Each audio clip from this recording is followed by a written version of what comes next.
আজকে হলো শিটংয়ের ডে 2। তো সকাল সকাল ঘুম থেকে উঠে আমি দেখতে পাই জানলার মধ্যে এরকম একটা বাষ্প জমে গেছে, আর সঙ্গে সঙ্গে জানলাটাকে আমি খুলে দিলাম। আর খুলে দেওয়ার পর একটা এই সুন্দর পরিবেশ, পাহাড়ে না বারবার যেতে ইচ্ছা করে এই সুন্দর পরিবেশটাকে এনজয় করার জন্য, যেটা আমাদের এই ব্যস্ত শহরে কোথাওই পাওয়া যায় না। তারপরে চলে গেলাম আমরা সবাই মিলে ব্রেকফাস্ট করতে। আর ব্রেকফাস্টে ছিল গরম গরম ধোয়া ওটা রুটি, সাথে ছিল ঘুগনি আর ডিম সেদ্ধ। বাড়িতে হলে কিন্তু সকালবেলা এই ব্রেকফাস্টটা ঠিক জমতো না, কিন্তু এখানে সবার সাথে বেশ ভালোই লাগছিল। তারপর আমি আমার একটু ঢং করে নিলাম, এখানে একটু ঘুরে নিলাম। তারপরে ঘুম ঘুম চোখে উঠে গেলাম গাড়িতে উঠে চলে গেলাম আমাদের ডেস্টিনেশনের উদ্দেশ্যে। আর এখানের রাস্তাটা হলো আমার জীবনের মতোই এবড়ো খেবড়ো।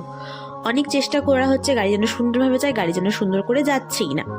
তারপরে আস্তে আস্তে করে আমরা চলে গেলাম আমাদের ডেস্টিনেশনে। তো নেক্সট ব্লগটা আসছে খুব তাড়াতাড়ি।